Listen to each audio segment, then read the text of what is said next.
السلام علیکم ناظرین، آپ کا میزبان جہانگیر سید آپ کے پروگرام اپڈیٹ وتھ جہانگیر سید کے ساتھ حاضر خدمت ہے۔ پروگرام میں آپ کا خیر مقدم کرتا ہے۔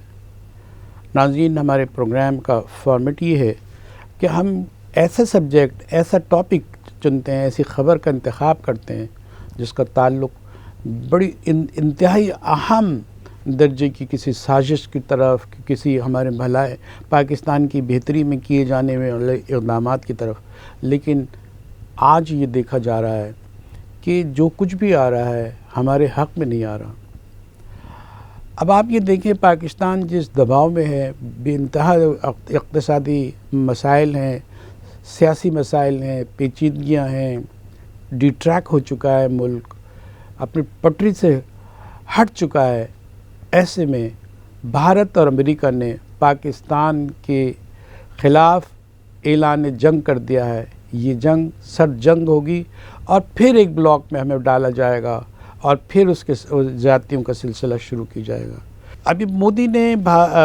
امریکہ کا دورہ کیا، ان کے بائیڈن سے، ان کے صدر سے ملاقات کی۔ اس میں جو اندوناک صورتحال پاکستان کے لیے انہوں نے برپا کی ہے، جان بوجھ کے ہمارے اعصاب توڑنے کے لیے جو اعلامیہ جاری کیا گیا ہے، اس سے تو یہ لگتا ہے کہ اب ہمیں یہ لگتا ہے کہ ہم کوئی گرتی ہوئی دیوار ہیں اور وہ ایک آخری دھکا دینا چاہتے ہیں، لیکن ایسا کچھ نہیں ہے۔ ہمارے عزم جوان ہے اور ہم نئی نسل اور جو ہماری یوتھ اور ینگ ہے، اس کی بڑی پرجوش ایک بڑی تعداد ہے جس کا مقابلہ کرنے کے لیے تیار ہیں۔ یہاں ہم یہ بتا دیں کہ بھارت کے جو ہمارے مودی صاحب، جس کو ہمارے لیے تو وہ موزی صاحب کو قرار پاتے ہیں، تو ان کا یہ کہنا ہے کہ جب وہ وہاں گئے اور انہوں نے جو معاہدے کیے اور جو بہت 58 صفحے کا اعلامیہ جاری کیا گیا، اور سب کے سب آپ دیکھیں تو کہیں نہ کہیں جو ہے وہ ملبہ پاکستان پہ گرایا جا رہا ہے۔ ایک یہ کہ پاکستان اب بھی جو ہے وہ دہشت گردی کی وارداتوں میں ملوث ہے، شدت پسند ہے، اور وہی پالیسی رکھتا ہے جو افغان جنگ کے دوران ہے۔ یہ تاثر پیدا کرنے کی کوشش کی گئی ہے۔ سارا قضیہ ہے کیا؟ سارا قضیہ یہ ہے کہ چین اس علاقے میں، ایشیا میں ایک ایسی پاور بن کے ابھر رہا ہے جو امریکی بالادستی کو چیلنج کر رہی ہے۔ اب امریکہ اس لائق رہا بھی نہیں ہے کہ وہ اکیلا جو پولیس کا جو ہے وہ کوئی پولیس مین بن کے پوری دنیا میں کردار ادا کرے، اور کسی نہ کسی کو ملا کے، طاقت بنا کے، بلاک بنا کے یہ کرتا رہا ہے، اور اب بھی یہ کر رہا ہے۔ اب یہاں ایشیا کی صدی کہا جا رہا تھا کہ ایشیا کی صدی ہے جس میں روس کے ساتھ جو ہے وہ ساتھ پاکستان بھی ہوگا، اور افغانستان کی بھی باتیں ہو رہی ہیں، اور ایران بھی ہے اس کے ساتھ، اور پھر ساتھ ہی ساتھ چائنا ہے جو ان کے لیے چیلنج بنا ہوا ہے۔ اب انہوں نے جو طریقہ واردات نکالا ہے اس دفعہ، ان کا طریقہ یہ ہے کہ وہ بھارت کو اتنی فیسلٹی دے رہے ہیں، فیسیلیٹ کر رہے ہیں، اور جنگی ساز و سامان بنانے کی ان کے لیے دروازے کھول دیے گئے ہیں، دوسرے تجارتی جو مواقع ہیں پیدا کر دیے گئے ہیں جس کی مثال نہیں بنتی، اور اس کا ٹائٹل انہوں نے یہ دیا ہے، اس کا لب و لباب یہ ہے کہ ایشیا میں اگر کسی سے بھارت اور امریکہ کی دوستی ہے تو ان دونوں کی ہے، اور کوئی اس کا جو ہے ہمسر نہیں ہے، کوئی اس کا حلیف نہیں ہے، سب حریف ہے اس کے مقابلے میں۔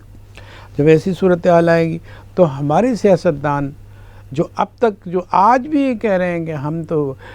نے تو امریکہ کی غلامی کی ہے، اس پہ شرم نہیں کرتے ہیں، ہم تو امریکی بلاک میں رہے ہیں، ہم نے تو 40-50 سال ہاتھ باندھ کے ان کی باتیں مانی ہیں، سارے وہ الزامات بھی لے رہے ہیں، کچھ شرمساری بھی نہیں ان کو ہو رہی ہے، وہ یہ جتا رہے ہیں کہ ہم تو آپ کے پرانے خادم ہیں، آپ ہمیں کیسے نظر انداز کر رہے ہیں، بلبلا رہے ہیں۔ یہ ہماری ہے کہ عزت نفس جب قوموں میں نہیں رہے، ان کے حکمرانوں میں نہیں رہے، قوم میں تو موجود ہیں، حکمرانوں میں رہیں تو یہی صورتحال بنتی ہے کہ وہ آج بھی جاتے ہیں۔ امریکہ سے انہوں نے IMF کی مدد کے لیے سپورٹ مانگی ہے، ایک طرف آپ امریکہ سے IMF کی مدد کے لیے سپورٹ مانگ رہے ہیں،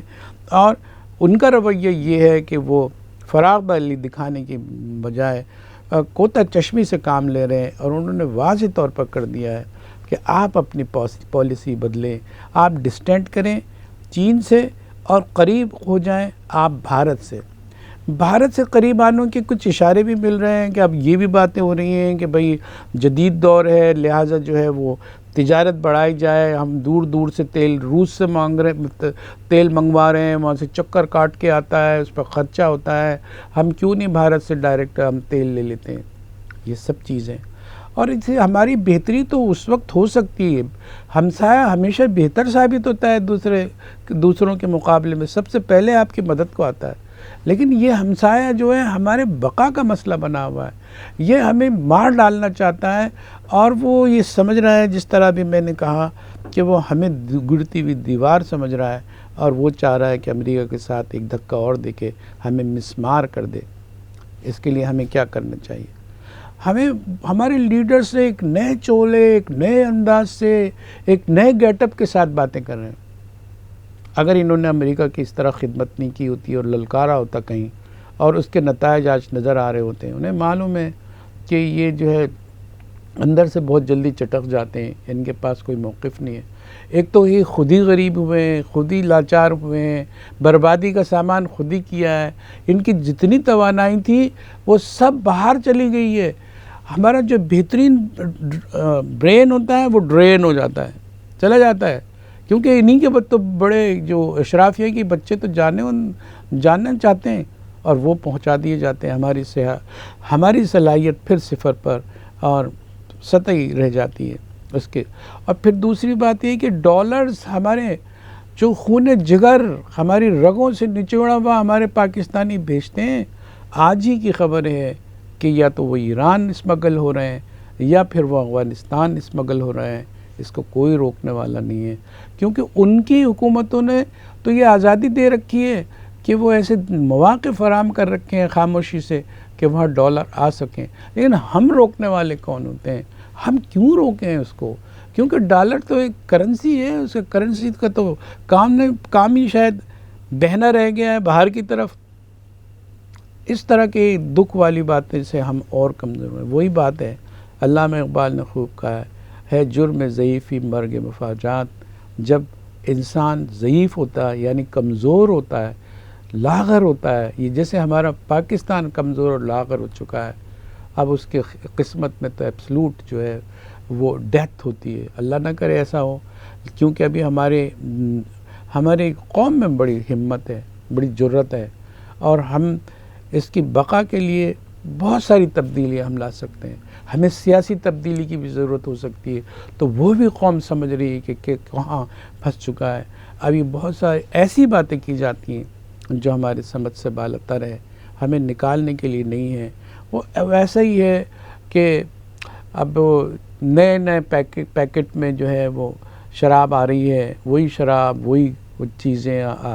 تو اس شراب سے مراد یہ ہے کہ پرانی بوتل میں جو ہے وہ نئی شراب بھر کے بیچ دی جائے تو وہ پرانی شراب تو نہیں ہوتی۔ تو اسی طرح بربادی کے سامان ہمارے اپنے لوگوں نے کیے ہیں، اور یہی لوگ ابھی تک موجود ہیں، ادھر ہیں ادھر ہیں، تو ایک بھی یہ کہنے کے لیے تیار نہیں ہے کہ جو ہے وہ ذمہ داری ہم پہ آتی ہے۔ یہ دیکھیے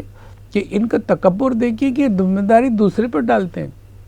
کہ نہیں اس محکمے نے کیا، اس نے بربادی کی ہے، اس نے اجاڑا ہے ملک کو، اس نے لوٹا ہے ملک کو، اس نے ہمارے ڈالر بھیج دیے، اس نے غلط پالیسی کر دی ہے، اور سب کے سب چین میں ہیں۔ یہ اشرافیہ کتنے سکون میں ہیں، یہ جب چاہیں جو ہے وہ اپنی معاوضے بڑھوا دیں، اور پھر دیکھیں کہ وہ تیر چلا نہیں تو بیک فائر ہو رہا ہے تو اس کو بولیں نہیں یہ تو بہت۔ ارے بھائی آپ نے سینٹ میں بیٹھ کے ساری چیزیں کی ہیں، یہ سب کچھ ہم دیکھ رہے ہیں، قوم کا بچہ دیکھ رہا ہے، جو شعور رکھتا ہے، سیاسی شعور رکھتا ہے، دیکھ رہا ہے، لیکن بے بسی محسوس کر رہا ہے، کوئی راستہ ہمیں نظر نہیں آ رہا۔ لیکن کہا یہی جاتا ہے کہ جب سارے راستے بند ہوتے ہیں تو اللہ تعالیٰ ایسا راستہ کھولتا ہے جس کا ہم تصور بھی نہیں کر سکتے ہیں، اور اللہ تعالیٰ نے ہمیں ایسے مسلز دیے ہیں، ایسی ذہانت دی ہے ہماری قوم میں کہ وہ راستہ ضرور نکلے گا، اور وہ احتساب بھی کر سکیں گے ان لوگوں کا جنہوں نے ہمیں تباہی سے ہمکنار کیے۔ ہمارے اس پروگرام کا وقت ختم ہو چلا. اپنے میزبان جہانگیر سید کو اجازت دیجیے. اللہ حافظ.